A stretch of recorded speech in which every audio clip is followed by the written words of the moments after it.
World's biggest astrology community in Tamil. Online Astro TV, வாழ்வின் வெளிச்சம். Online astro டிவியை கண்டு மகிழுங்கள்.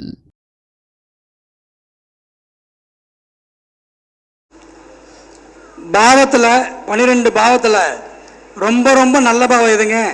11 பாவத்தில் 12 பாவத்தில் எது நல்லதுன்னா 11ஆம் பாவம் தான் நல்லது பாவமாம்மா. எல்லாமே டபுளாக வரணும். ஏமா எல்லாமே டபுளாக வேணுமா?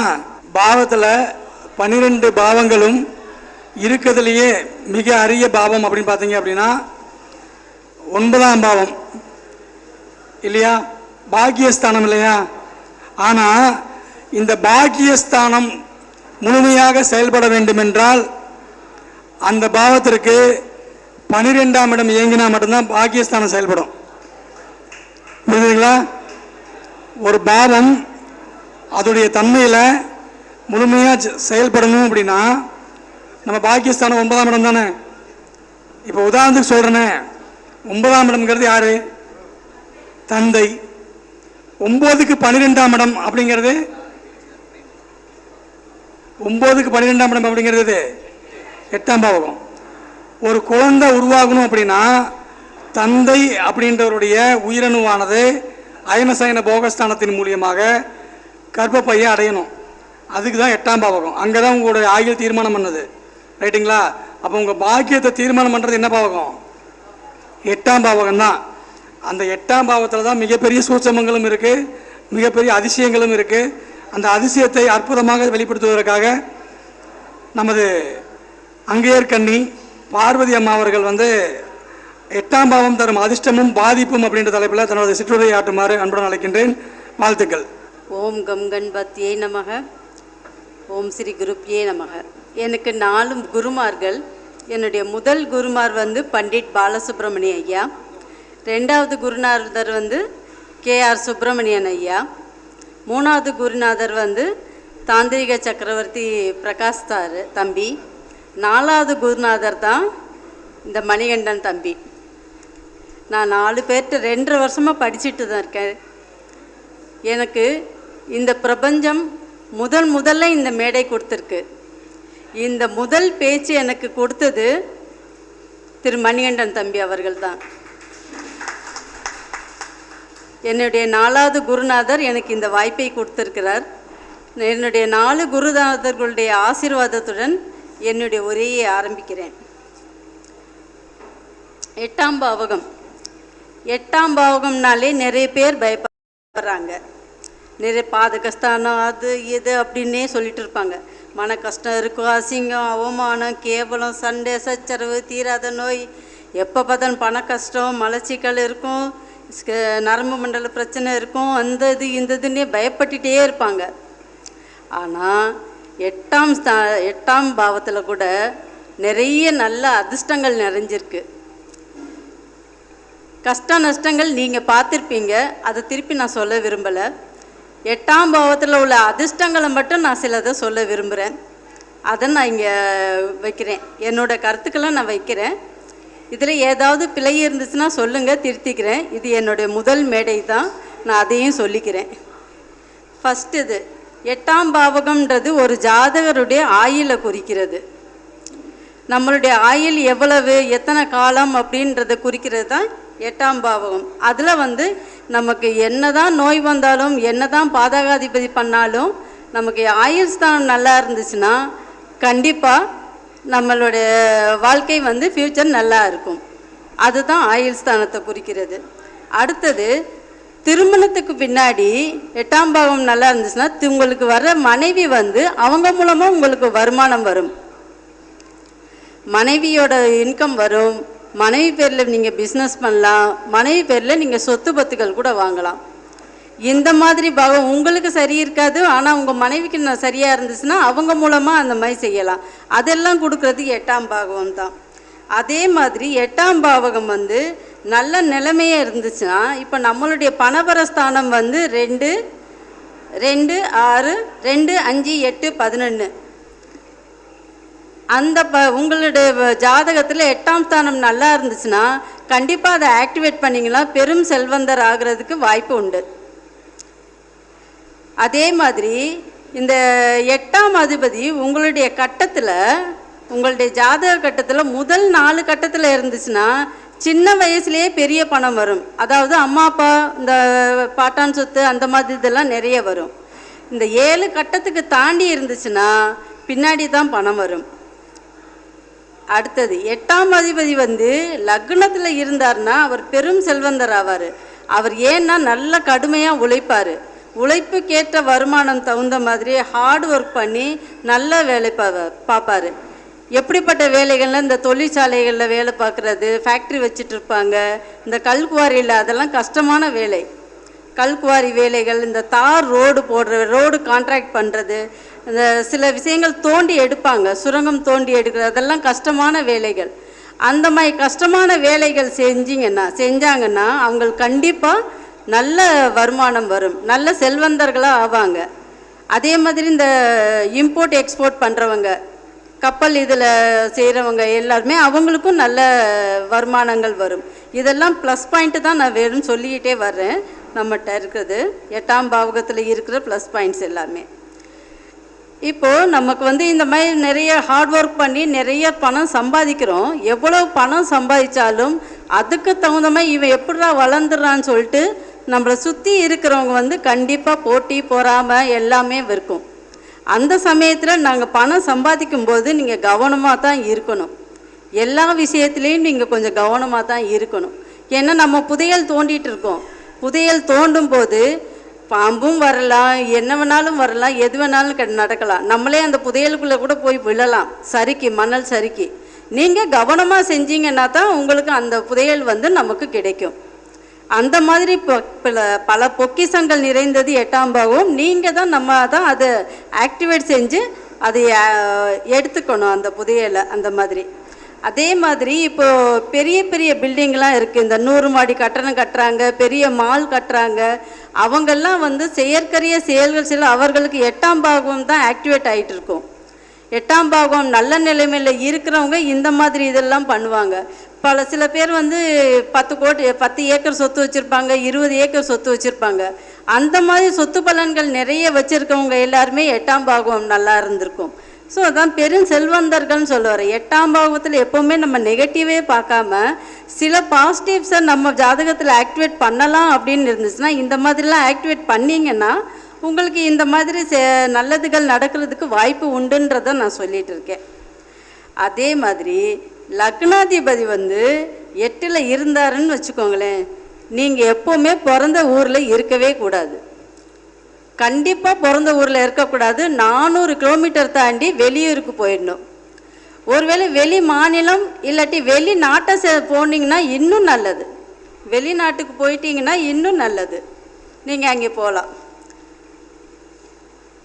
லக்னாதிபதி 8ஆம் அதிபதியின் நட்சத்திரத்தில் இருந்தாலோ இல்லை லக்ன புள்ளி 8ஆம் அதிபதியின் நட்சத்திரத்தில் இருந்தாலோ நம்ம ஜோதிடர் ஆயிடலாம்.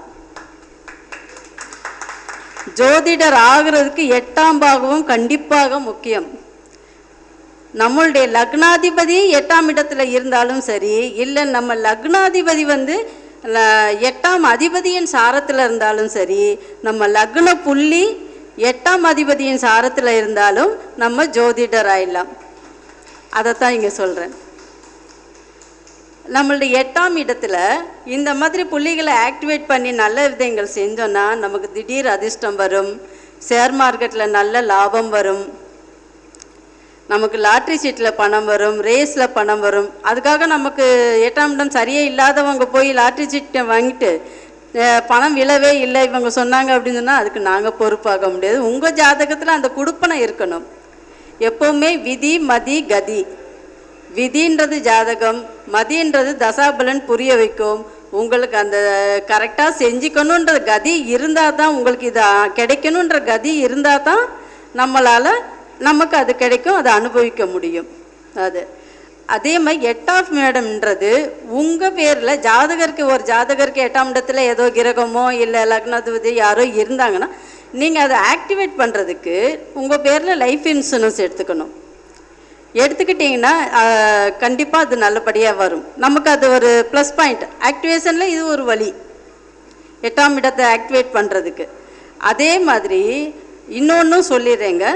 நம்மளுடைய இப்போது லக்னம், 2ஆம் பாவகம், 5ஆம் பாவகம், 11ஆம் பாவகம், இந்த 4 பாவகம் ஏதாவது 8ஆம் பாவத்தோட சம்மந்தம் வந்துச்சுன்னா தயவு செஞ்சு உங்களுடைய ரொட்டீன் ஒர்க்கை மட்டும் பாருங்கள். வேறு எந்த ஒர்க்கும் முயற்சியில் பெரிய பெரிய முயற்சியில் இறங்க வேண்டாம்.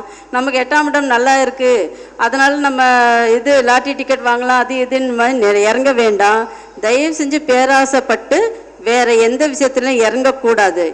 எதுன்னு சொன்னேன், லக்னாதிபதி 2ஆம் இடம், 5ஆம் இடம், 11ஆம் இடம், இந்த சம்பந்தம் வந்துச்சுன்னா நீங்கள் உங்களுக்கு அது சரியில்லாத இடமாக இருந்துச்சுன்னா தயவு செஞ்சு உங்களுடைய ரொட்டீன் ஒர்க்கை மட்டும் பாருங்கள். வேறு எந்த ஒர்க்கும் பார்க்க வேண்டாம், பார்க்கக்கூடாது. அப்படி போனீங்கன்னா உங்கள் லைஃப் ஸ்மூத்தாக போகும். எந்த கடன் சச்சரவு, தீராத கடன்லாம் 8ஆம் இடம் தான், தீராத நோயும் 8ஆம் இடம். அந்த மாதிரி எதனால் எதுவும் இல்லை, பாதிப்பு இல்லாமல் நீங்கள் உங்கள் பாட்டுக்கு இதை பண்ணிகிட்டே இருக்கலாம். இப்போ பொதுவாக ஜென்ரலாக 8ஆம் இடத்தை ஆக்டிவேட் பண்ணுறதுக்கு லைஃப் இன்சூரன்ஸ் எடுத்துக்கோங்கன்னு சொன்னேன் உங்கள் பேரில். இன்னொரு ஜென்ரல் ஆக்டிவேஷன் பண்ணுறதுக்கு என்னென்னா, இந்த அநாதை இல்லம், முதியோர் இல்லம், அங்கே ஏதாவது உங்களால் முடிஞ்ச உதவிகள் பண்ணுங்கள். உங்களுக்கு நிறைய பணம் இருந்துச்சுன்னா நீங்கள் ட்ரஸ்ட்டே ஆரம்பிக்கலாம். அந்த மாதிரி செஞ்சிங்கன்னா ஆட்டோமேட்டிக்காக உங்களுக்கு நல்ல 8ஆம் இடம் நல்ல ஒர்க் ஆகும். நீங்கள் பெரும் செல்வந்தர் ஆகலாம் அந்த 8ஆம் இடத்தை வச்சு. இப்போ 8ஆம் இடத்தோட ப்ளஸ் இதெல்லாம் சொல்லிட்டேன். இப்போது நமக்கு இருக்கிற இந்த 12 லக்னத்தில் 12 ராசியில் ஏதோ ஒரு எல்லா ராசியில் எந்தெந்த ராசியில் 8ஆம் அதிபதியாக நமக்கு வந்துட்டார். இப்போ மேசம் 8ஆம் அதிபதியாக வந்துருச்சு. அப்போ என்ன பண்ணலாம்? ஒரு சில தாந்திரிக பரிகாரங்கள் சொல்கிறேன், ஒவ்வொரு ராசிக்கும் சொல்லிடுறேன். நீங்கள் அது தகுந்த மாதிரி உங்களுக்கு எத்தனை அதிபதி, எந்த அதிபதி வருதோ, அதாவது எந்த இடம் வருதோ அந்த பரிகாரத்தை நீங்கள் எழுதிக்கோங்க, நீங்கள் செஞ்சுக்கோங்க. உங்கள் லைஃப்பில் அது கரெக்டாக இருக்கும். சொல்லட்டுங்களா? ஓகே. ஃபஸ்ட்டு மேசம் உங்களுக்கு 8ஆம் அதிபதியாக வந்துருச்சுன்னா மாதம் வர்ற இந்த பரணி நட்சத்திரம் அன்னைக்கு ஆண் யானைக்கு உணவு கொடுக்க வேண்டும். நம்ம கோயிலெல்லாம் இங்கே இப்போ காளிகாம்பாள் கோயில், கபாலீஸ்வரர் கோயில், எல்லா இடத்துலையுமே ஆண் யானைகள் இருக்குது. அங்கே இருக்கிற சரி, ஓகே, உங்களுக்கு எங்கே இருக்கோ இல்லை யானை மோதிரமோ ஏதாவது ஒன்று நீங்கள் வாங்கி போட்டுக்கலாம். ஓகேங்களா? அந்த நான் சொல்கிறது பொதுவாக சொல்கிறது ஆண் யானைக்கு. இல்லாட்டி அங்கே எங்கேயாவது போனீங்க, ஊருக்கு போனீங்கன்னா யானை பாகனுக்கும் வஸ்திரம் வாங்கி கொடுங்க. அந்த மாதிரியும் செய்யலாம். நீங்கள் யானை மோதிரம் போட்டு கூட அதை ஆக்டிவேட் பண்ணிக்கலாம். அடுத்தது ரிஷப ராசியாக வந்துச்சா ரோகிணி நட்சத்திரம் அன்னைக்கு நாவல் மரத்துக்கு தண்ணீர் விடுங்க. இல்லை நாவல் மரம் இருக்குது, நிறைய இடத்துல இருக்குது, அங்கே ஜஸ்ட்டு தண்ணி ஊற்றினீங்கன்னா போதும், உங்களுக்கு அது ஆக்டிவேட் ஆகும். மிதுன ராசியாக இருந்துச்சுன்னா திருவாதிரை நட்சத்திரம் அன்னைக்கு கால பைரவருக்கு சம்மங்கி மாலை போட்டு உளுந்த வடை 2 உளுந்த வடை வச்சு அதில் தேன் ஊற்றி நீங்கள் நெய்வேத்தியமாக பண்ணி வழிபட்டு வாங்க. வழிபட்டு வந்தீங்கன்னா கண்டிப்பாக மிதுன ராசியில் அதோட சில நெகட்டிவ் இதெல்லாமே போய் பாசிட்டிவாக ஒர்க் அவுட் ஆகும், நமக்கு ஆக்டிவேட் ஆகும் நல்லபடியாக. அடுத்தது கடக ராசியில் இருந்துச்சுன்னா 8ஆம் அதிபதியாக உங்களுக்கு இருந்துச்சுன்னா பூச நட்சத்திரம் அன்னைக்கு அரச மரத்துக்கு மஞ்சள் கலந்த நீரை ஊற்றிட்டே வாங்க. ஊற்றிட்டே மாதத்துக்கு ஒரு முறை தான் நீங்கள் அது செஞ்சுட்டே வந்தீங்கன்னா உங்களுக்கு நல்ல பலன் கிடைக்கும். அடுத்தது சிம்ம ராசியாக வந்துச்சுன்னா பூர நட்சத்திரம் அன்னைக்கு ஏதாவது ஒரு அம்மன் கோயில் போகும்போது ஒரு 5 வெளிச்சம் விலை எடுத்துகிட்டு போயிடுங்க. 3 சூளத்தில் குத்திடுங்க. 2 அம்மனோட பாதத்தில் வச்சுட்டு 1 மட்டும் திருப்பி வீட்டுக்கு எடுத்துகிட்டு அதை நீங்கள் ஜூஸ் போட்டு குடிச்சிக்கோங்க. இந்த மாதிரி செஞ்சிட்டே வந்தீங்கன்னா உங்களுக்கு அது கொஞ்சம் நல்லா ஆக்டிவேட் ஆகும். அடுத்து கன்னி ராசியில் ஹஸ்த நட்சத்திரம் அன்னைக்கு சோட்டாங்கரை பகவதி அம்மன் ஃபோட்டோ வாங்கிக்கோங்க. சோட்டான்கரை பகவதி அம்மனோ இல்லை இந்த முருகர் கூட இந்த கை இப்படி காமிக்கிற மாதிரி இருக்கும், அந்த மாதிரி ஒரு அம்மன் படம் இல்லை முருகர் படம் அந்த மாதிரி வாங்கிட்டு அந்த படத்துக்கு மல்லிகைப்பூ மாலை போட்டு அந்த கையில் மட்டும் சந்தனம் குங்குமம் வச்சு வழிபட்டிங்கன்னா உங்களுக்கு நல்லா ஆக்டிவேட் ஆகும். அடுத்து துலா ராசி. ஒவ்வொரு மாதமும் சுவாதி நட்சத்திரம் வரும்போது தேன் யாருக்காவது வாங்கி தானம் பண்ணிவிடுங்க. தேன் பாட்டில் சின்ன பாட்டிலோ எதுவோ ஒன்று தானம் பண்ணுங்க. இல்லாட்டி நீங்கள் கோயிலுக்கு அபிஷேகத்துக்கு கூட கொடுத்துடலாம். அவங்க அந்த பிரதோஷம் வர நாளில் அபிஷேகம் பண்ணும்போது அது யூஸ் பண்ணிப்பாங்க. விருச்சிக ராசியாக வந்துச்சுன்னா அனுச நட்சத்திரம் அன்னைக்கு பனை மரத்துக்கு 2 லிட்டர் தண்ணி ஊற்றணும். பனை மரம் இப்போ இங்கேயும் பார்க்க முடியாது. ஆனால் பனை விசிறி கிடைக்கும். ஸோ பனை விசிறியை நீங்கள் யூஸ் பண்ணி அதை ஆக்டிவேட் பண்ணிக்கலாம். தனுசு ராசி. பூராட நட்சத்திரம் வர்ற அன்னைக்கு ஆஞ்சநேயருக்கு வடமாலை இல்லாட்டி துளசி மாலை சாற்றி வழிபட்டு வந்தீங்கன்னா உங்களுக்கு நல்லது நடக்கும். அவங்க பார்த்துப்பாங்க, நல்லது செய்வாங்க. மகர ராசிக்கு திருவோணம் நட்சத்திரத்தன்னைக்கு இந்த விஷ்ணு பகவானுக்கு இல்லையா, பெருமாளுக்கு துளசி மாலை சாற்றி கேசரி நைவேத்தியம் பண்ணிட்டு அதை நீங்கள் சாப்பிடக்கூடாது, தானம் பண்ணிடணும். மெயினாக நெய்வேத்தியம் நீங்கள் சாப்பிடாம தானம் பண்ணிட்டீங்கன்னா உங்களுக்கு அது நல்லா ஆக்டிவேட் ஆகும். அடுத்தது கும்பராசி. சதய நட்சத்திரம் அன்னைக்கு இப்போது நிறைய தெய்வங்கள் சில தெய்வங்கள் காலை மேலே இருக்கும், சில தெய்வங்கள் குதிரை மேலே இருக்கு இல்லையா. குதிரை மேலே உட்கார்ந்துட்டு இருக்க தெய்வத்துக்கு அந்த 2 உளுந்த வடை வச்சு அதுக்கு மேலே தேன் ஊற்றிட்டு கற்பூரத்தை காமிச்சிட்டு திரும்பி பார்க்காம வந்துருங்க. அவர்கள் காவல் தெய்வங்கள், எல்லை தெய்வங்கள் மாதிரி ஈர்ப்பாங்க.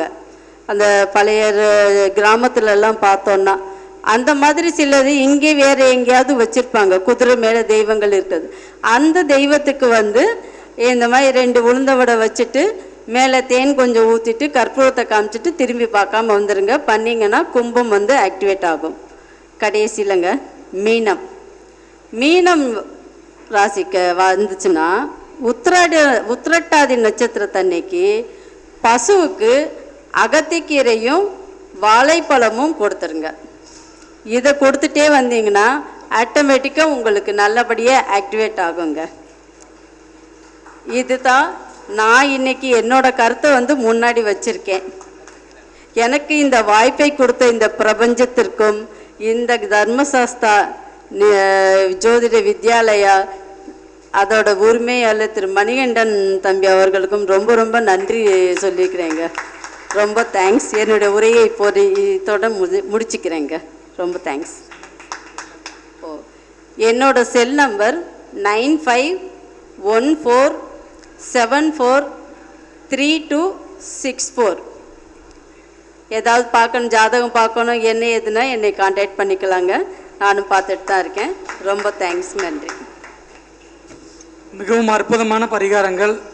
உங்களுக்கு 8ஆம் இடமாக எந்த இடம் வருகிறதோ அந்த இடத்துக்கு உண்டான அவங்க சொன்னதில் 8ஆம் இடத்தை கொடுத்துருக்காங்க. நீங்கள் என்ன பண்ணக்கூடாது, மேசராசிக்கு செவ்வாய் 8ஆம் இடம் தான். ஸோ அதை எடுத்துக்கலாம். ஆனால் ரிஷபத்துக்கு எடுக்க எதை எடுக்கணும்? நீங்கள் ரிஷபத்துக்கு எட்டியது தனுசுக்கு உண்டான பரிகாரம் தான் எடுக்கணும். புரிஞ்சுதுங்களா? அதுதான் அதோடைய இது கொடுக்கும், அதிர்ஷ்டத்தை கொடுக்கும். ஒவ்வொருக்கும் பரிகாரம் எடுக்கும்போது அதுக்கு 8ஆம் இடத்துக்கு தான் பரிகாரம் எடுக்கணும். அதை மைண்டில் வச்சுக்கோங்க. ஓகேவா? வாழ்த்துக்கள். அம்மா அவர்களுக்கு இப்பொழுது பொன்னாடை போட்டு சிறப்பு கௌரவம் செலுத்துகிறோம். வாழ்த்துக்கள்.